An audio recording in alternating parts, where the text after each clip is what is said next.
Today, Judy returns to the East Beach Cafe in Littlehampton Seaside as she boldly questions the men about how to handle the responsibility of caring for their wives. In this video, Norton gives us insights about how he manages time and events to ensure a successful marriage. Thanks for joining us today.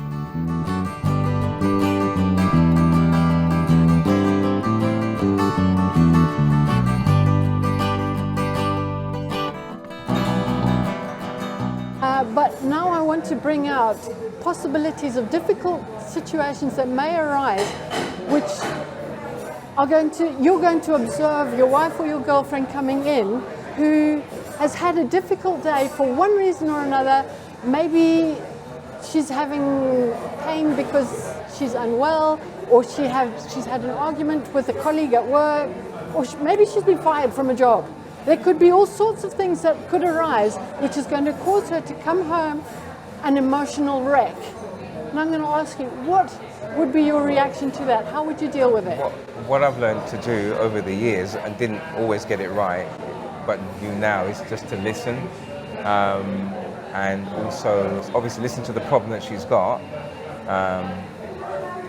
Whereas before, I'd always want to try and fix something. In terms of practical things, yeah, I will drop what I'm doing.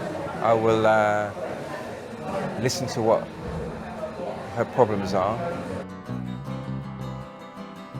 and try and discern what practical things I can do.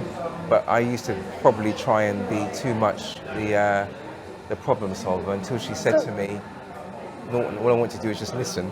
Yeah. You know. So it's something that you have learned over the course of your marriage? Yeah. So initially, when you were first married, did you try and fix everything? Well, I went as far as probably thinking if it was somebody that upset her, like probably trying to find out, where's the person live and how dare they do it. That kind of thing, because I was like wanting to be like the fixer. And then, and it was really, over the years, really just finding out that she wanted just a listening ear as opposed to a fixer. We've always had this kind of, it's an unwritten rule that whatever happens outside the home, as long as we come home to a peaceful home. My lighthouse, my lighthouse. So sometimes I'll get a phone call from her and I'll ask her how her day was before she's come from work. So it's been a horrible day. So then I said, don't worry, just come home. And then what I've done before is run the bath.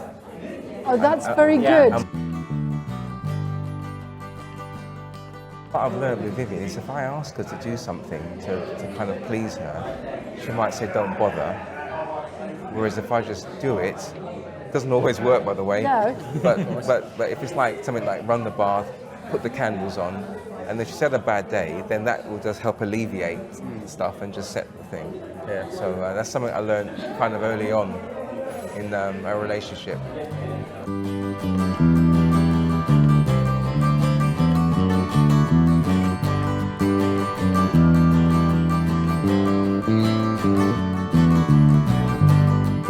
Always gives us great advice on communication being at the forefront of the marriage relationship. So, could it mean that communication is a form of protection for your marriage? That's food for thought. Next week, Judy will be talking to David as he reveals that he had to rethink his ways in courting Ella. See you then. God bless and bye for now.